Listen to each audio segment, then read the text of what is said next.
What's up, everybody? I'm George Mossey. I'm here with my co-host Marshana Dahlia.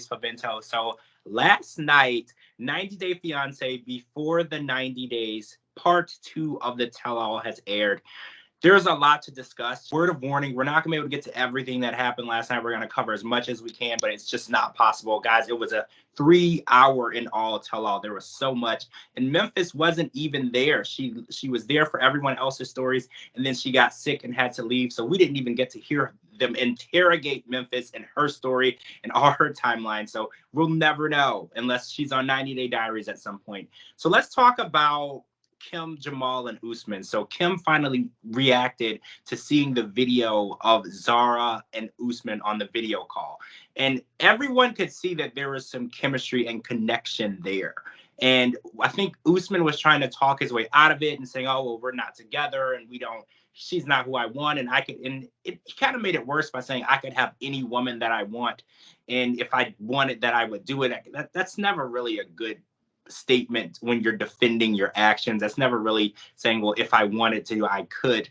But I feel like Jamal is finally showing us what he meant when he said, I'm always there to pick up the pieces when these things fall apart with my mom. And we saw him outside the studio trying to comfort her and trying to get her to keep it together. And I really wanted this to be the end of that relationship, but I don't think it is. Yeah, I don't know.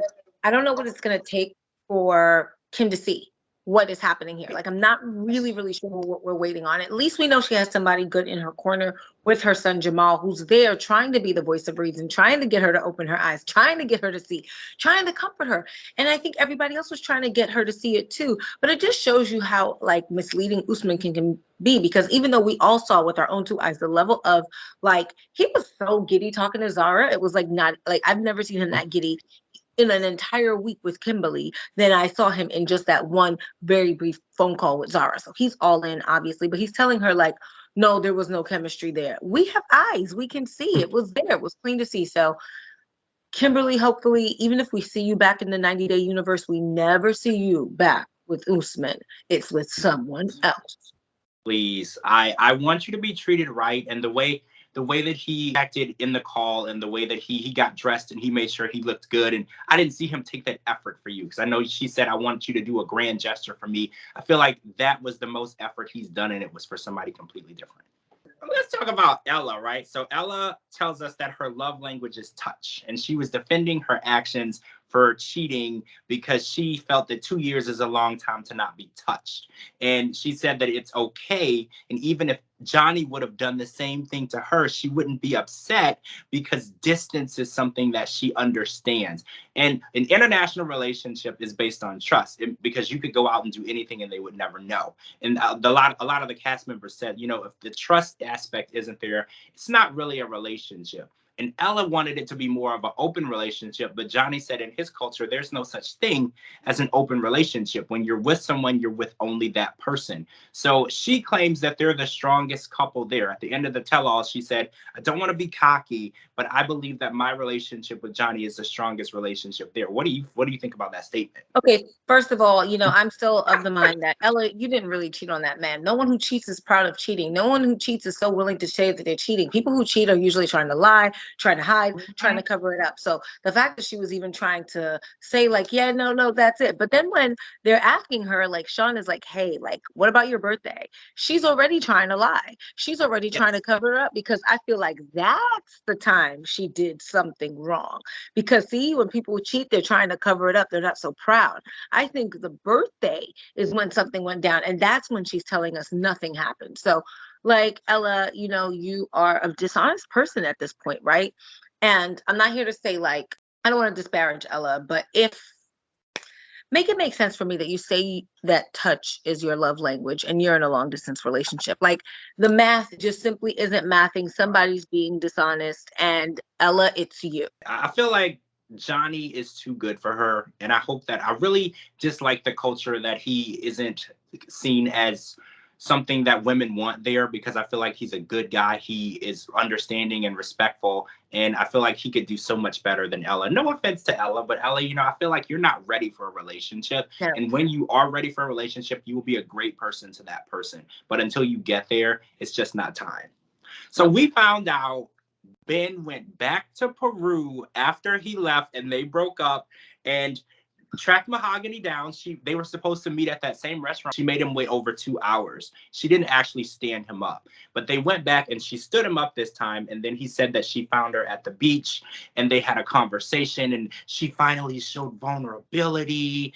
And she said that she loves him no matter what. And he feels they're in a relationship. At the end of their segment, she disagreed. She said that he needs to show more and prove more. And it's like, what does he need to prove? He's went there twice. He's chased her down, tracked her down, tried to convince her. At this point, I don't really feel like there's anything to prove. And Jessica has made that very clear on the tell-all that Ben is a narcissist and he wants to believe what he wants to believe. She called him delusional. And she had a lot of choice words for Mahogany too. And I feel like nothing that Jessica said was off bounds. I feel like it was all true. How do you feel about what Jessica said? Okay, I agree that Jessica's messy. She's way too involved in the drama of Ben's life. So you're a little bit too like. Listen, I'm a friend. I care about my friends. I'll listen to my friends, but I never borrow their issues. You can never borrow your friends' issues because you end up in a situation like Jessica found herself in last night on 90 Day Fiance. She found herself really kind of attacking Mahogany, really going after Mahogany on Ben's behalf. But what was Ben doing? Ben wasn't out there defending his friend. So you can see that Ben has wound Jessica up like a toy, like a wind up toy, and set her loose on Mahogany. But when it comes down to it, she's over here going above and beyond to defend him. And he's just like, oh, whatever. So that's when she was really like, oh, I see how you are, Ben. You're this kind of person. And I think Jessica hopefully has learned a very valuable lesson. Never borrow people's issues because they're not going to tell you what they did. Ben was never going to tell her how she didn't stand him up or even make him wait 2 hours for that first meeting. She told him not to come. He went to one part and then he went to her hometown to track her down. He's the one who oversteps the bounds. He's the one who doesn't respect her boundaries. He's the one who, where she's like, no, I don't want to see you. I don't want to talk, pushes his agenda. So I think he is, to her point, like really narcissistic in a way because he doesn't get it. And I feel like we've seen some of this on this show where these men, particularly Mike and Ben, in my opinion, really, really, really, really not getting them people when the girls are trying to end it. There's nothing worse than being with somebody that you can't leave, because they're gonna pull some stunt, they're gonna do something, they're gonna become obsessive, they're gonna track you down, they're gonna follow you to the beach. These are borderline stalkerish behaviors, if you ask me. So I don't think it's safe. I wish Mahogany can be free of this man, but I can see that Ben is also a fungus that just keeps coming back. He does, and he doesn't accept her feelings. He doesn't accept how she feels. So many times they've asked, are you together? He says yes. She says something different, just like with her friends, and he doesn't get it. And I do feel that he's forcing himself into her life. And like you said, when people do that, they're a fungus that you can't remove them from your life. And then it becomes almost a scary place. You can't be in your home. You can't be in your hometown. You don't know if they're tracking you down and looking for you. So we're going to see how this turns out. Ben is convinced that they're going to be married and they're going to be happy. And in 1 year's time, we will see how it goes because I don't see that. Mahogany is not giving any of those vibes off to any of us. So let's talk about Mike and Amina. So they finally made their final appearance on the tell-all last night, and it ended the show.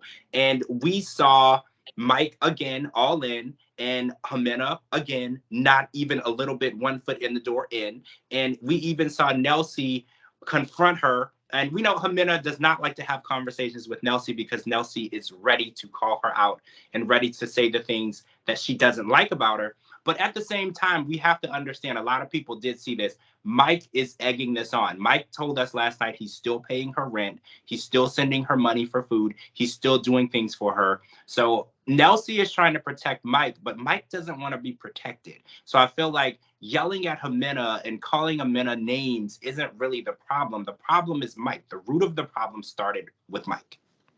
Here's the thing. I don't appreciate Nelsie at all. I think Nelsie is out of line and out of pocket. Okay. So Nelsie, if you watch this podcast, I hope you also learned a valuable lesson last night, because while you were there ready to go to bat, ready to fight Jimena for Mike, are we looking at Mike? What does Mike want? What does Mike want? Mike wants this relationship at any cost. At any cost. He is the one who will not let it go. He is the one who does. What else? What else could Jimena do to end this relationship? I don't want to be very plain, very blunt. That approach is clearly not working because Mike is not in love with her. He's obsessed with her. This could be a very dangerous situation for Jimena and a very dangerous situation for her children and for her family. I worry about Mike and self-harm. Did you all see the way he was last night when Nelsie was going after Jimena? He was in a state of utter and total distress because he's so fearful. Like, oh my God, this could really sever things with Jimena, and he doesn't want that. This man wants to pay the rent and the bills because he wants his hooks in her. It's a means of control. And listen, I woke up this morning to a lot of tweets from a lot of people, and a majority of them out there really did agree with what I had to say because I was like, she's not safe. Can you guys not see that Jimena is in danger? Like sometimes when you're in these kinds of relationships, you almost have to go into the witness protection program to get out. You got to wait till he leaves, goes to work one day, sneak out the back door and never come back and cover your tracks, change your phone number, change your address. Not everyone has the option to do that because sometimes that takes money. I think that Mike is a person that knows he or doesn't believe he has any other options other than this relationship. And if it's not this relationship, he is legit gonna die without it. This has the potential to become homicidal and suicidal at the same time. I am concerned. And it's like nobody else sees the way that Mike has leveraged the money that he has given Jimena to control her. He disparages the work that she does, webcam work for what it's worth. He disparages it because he wants to put her down. He wants to shame her and humiliate her so that she won't go back to that work, so that she remains dependent on him. I don't understand sometimes what show you people at home are watching. Because if we're all watching the same show, I think you guys would see what Mike is doing here and how he's actually a really unsafe person for Jimena. You're right. You're right. He knows where she lives because he pays the rent. He knows how to get a hold of her because he pays the cell phone bill. You're right. Every way that he can control and locate her, he has taken that step. And you're right. It's scary because she wants to feel safe and she doesn't want this relationship to continue, but she feels stuck because as long as he's paying the rent, he knows how to find her. If he wants to get on a plane, he can show up at her door. If he wants to call her, he can turn the cell phone off. He can cut off communication with other people. That the power that he has is very great. And like you said, I want her to be able to sever the relationship if that's what she wants. If anyone wants to end a relationship, they have that right for any reason or no reason at all. And any man or any woman really who wants to take that decision or choice away from the other person, it's not right. It's wrong. It's controlling. It's manipulative. And stop doing that. It's not the way relationships work. Yeah, and Nelsie, again, like, don't get involved in other people's relationships because they'll never tell you what they did. Again, I'm sure he's trashed Jimena to them when he's sad, when he's down, when they're arguing. But what he really wants, if we all looked, he wants it. He's the one who keeps pursuing it. So don't make it out like Jimena is the bad person. Talk to your friend and be like, Mike, when will you see? Respect her wishes. You're not respecting her wishes. She has wanted to end this with you. So I think that Jimena is just really playing her hand, trying to keep safe. Yeah. And trying to really find an exit strategy that's going to work, because just telling him I'm done, I don't want it, I don't want it, I don't want it, I don't want it isn't working. So clearly she has to go a different route. All right, guys, that's it. 90 Day Fiance. Before the 90 days, there was 18 episodes, including the tell-all. This was a pretty intense season. Next week, we are starting a brand new OG 90 Day Fiance season. All new couples minus Biniam and Ariella. I'm super excited about it. Not about them, but excited about the new season. I can't wait to live tweet it with you guys. Thank you so much for joining us for this podcast as we discover this whole season, and we will be doing it all over again. I'm George Mossey. This is my co-host, Marshana Dahlia, and we will see you all really soon.